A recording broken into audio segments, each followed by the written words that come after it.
ejecutivos hicieron uso y abuso, pero el foco obviamente estuvo puesto y ahora está puesto en esta administración central. Y un tema que ahora va a ir a diputados, una definición que te diría que es bastante difícil, porque imaginemos que de acá al 10 de diciembre ya no queda tanto tiempo.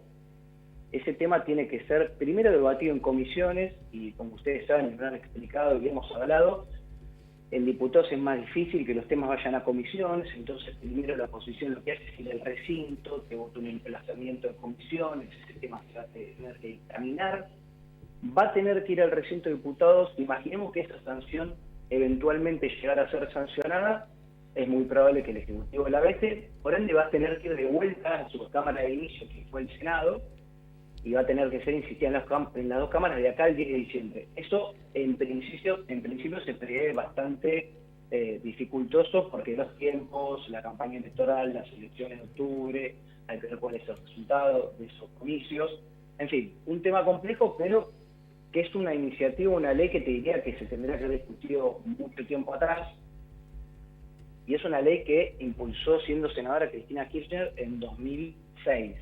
Esta ley, el objetivo y los datos lo demuestran, fue que en realidad ningún decreto de necesidad de urgencia termine siendo rechazado, por un simple motivo.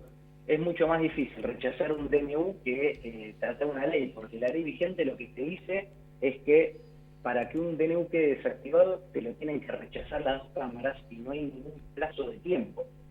Entonces, con este gobierno, la oposición en un momento dijo, no, esperemos, tantos DNU no, la nada insignia de la Casa Rosa es el DNU 7023, que es el que desburocratizó el Estado.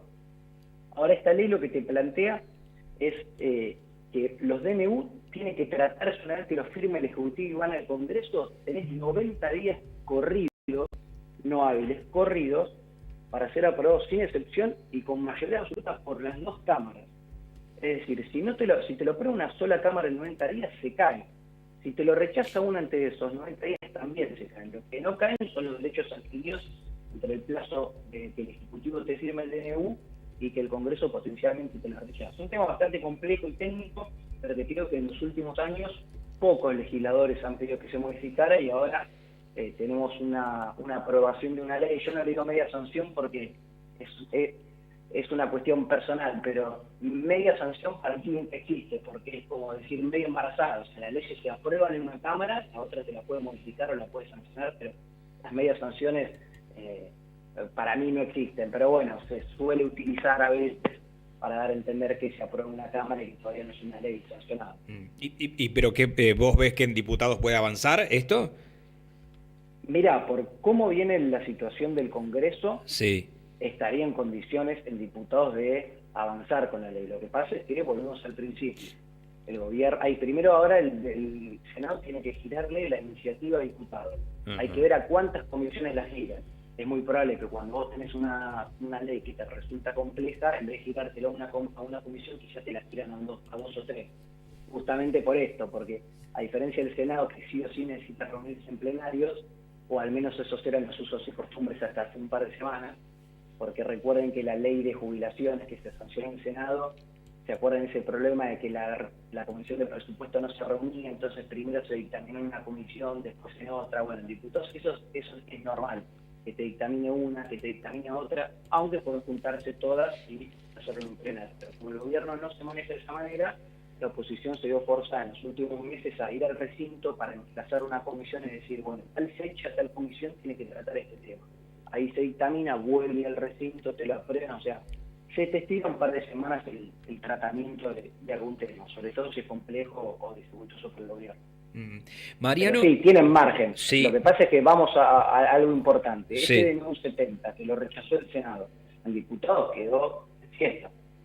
Y es la nada insignia del gobierno. Sí. Y ese DNU trata sobre un montón de áreas. Este proyecto que se aprobó ayer en el Senado te dice que el Ejecutivo puede emitir un DNU sobre un tema solo.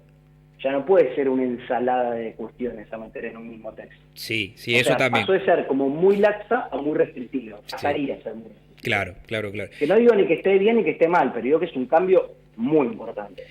Y te consulto, Mariano, esto que seguramente vos lo estarás notando. ¿Hay ya una ruptura, digamos, entre el legislativo y el ejecutivo? Porque antes veíamos que había acuerdos con algunos gobernadores que le daban el número al gobierno. ¿Esto crees que ya el gobierno, ya el ejecutivo bajó los brazos pensando en un resultado de las elecciones de octubre? ¿O crees que todavía hay chances de que pueda negociar con alguno? Y creo que vos lo describiste bastante bien. Lo que pasa es que desde el 10 de diciembre hasta acá vos tuviste a un gobierno cuyo lema principal, según mi visión, según mis gafas, es nosotros vamos por todo y contra todos. Que a vos a nosotros nos puede parecer bien, mal, no importa lo que juguemos nosotros, pero esa es la forma en la que se manejó el gobierno.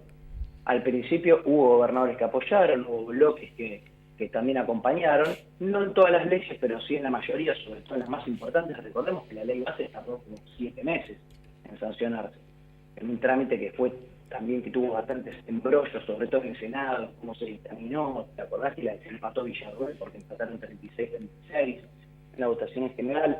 En fin, llegamos a la época de elecciones provinciales, que eso pasó medio por debajo del radar, que fueron las elecciones en Jujuy tiempo atrás. Ahora tuvimos la de Corrientes, y vos imagínate, vamos al caso de Corrientes. El gobierno para las elecciones de octubre realizó algunas alianzas, por ejemplo en Chaco, en Mendoza, con los radicales. Ahora, en otras no. En Corrientes quiso imponerse y el gobierno provincial dijo, está bien, nosotros vamos con lo nuestro, ustedes vayan con lo suyo. Esa estrategia terminó con una pequeñísima diferencia, entre comillas. El oficialismo provincial ganó y la Libertad Avanza salió cuarta. Eso no significa que uno pueda proyectar, porque en 2023, si vos te acordás, cuál era el chiste principal que le decían a los libertarios, ustedes no llegan a los 2 dígitos, y resulta que ganaron las PASO, llegaron a la batalla y ahora están en el poder central. O sea, tampoco me animaría a hacer proyecciones sobre lo que está ocurriendo en las provincias. Pero después de 1 año y medio, con el cierre de listas, quedaron, fue bastante sangriento ese cierre, y también tenés una guerra interna dentro de la propia Casa Rosada. Sí, está claro ¿Ese que es el problema? Sí. No, que digo, ese es el problema, y claro, cuando vos tenés el cierre de listas y en varias provincias el gobierno no solo que no cerró con vos, no acordó, sino que te quiso imponer, y como vos no bajaste la cabeza y agicioniste, te empiezan a tilar de rata, de casta, de esto y lo otro. Entonces, bueno, en el Congreso eso se tradujo muy rápidamente, y en el Senado de 2 o 3 sesiones de todo el tiempo piñas porque estás sin defensa. Imagínate, con 7 senadores de 72, no puedes hacer nada. E incluso un canal que tenemos de comunicación ínfimo, que puede ser la vicepresidenta del Senado, insisto, más allá de que le guste o no cómo se maneja, o qué hace o qué no hace, pero ese canal todavía existía, y la propia Casa Rosada la toma de enemiga.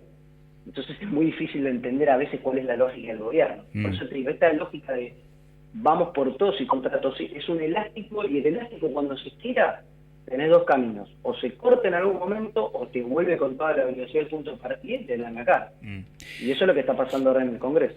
Mariano, te mando un abrazo, gracias por tu tiempo.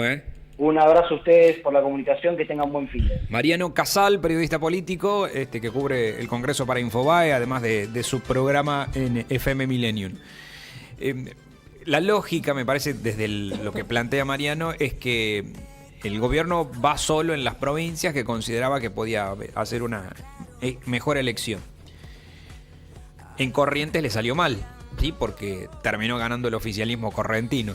Con lo cual, si el gobierno sigue con esta idea de tratar de negociar con los gobernadores, obviamente cuando se pare a dialogar con el gobernador de Corrientes, ahí el que va a tener todas las de ganar es el gobernador de Corrientes. Va a decir, yo pongo las condiciones. Ahora, si vos vas a una elección, como por ejemplo la de Cava, de Capital Federal, donde sí ganó la Libertad Avanza, el que pone las condiciones es la Libertad Avanza. Si lo hacemos desde la lógica de inteligentemente tratar de negociar. Ahora, si ya rompes exclusivamente, por ejemplo, con Corrientes, ya rompiste y no tenés ningún tipo de diálogo, y se le va a hacer complicado el gobierno. Sí, bueno, pero bueno, eso también, recordemos que en Corrientes pasó lo que pasó porque ellos querían hacer lo que vienen haciendo, digamos, sí, sacar y borrar al partido. Se probaron solos, sí, y en este caso la sociedad le dijo no. Nosotros queremos a nuestro partido. partido. Vamos, Moni. Óptica Retilén tiene para vos los anteojos multifocales que te cambian la vida. Visión precisa y óptima de lejos a cerca. Cada trayectoria de visión se ajusta a la dirección de mirada del usuario. Desde 240.000 pesos recibimos todos los medios de pago, tarjetas en 3 y 5 pagos sin interés. Óptica Retilén, San Nicolás de Bari, Oeste 258, sucursal Santa Fe 630, teléfono 384 12 6306. Óptica Retilén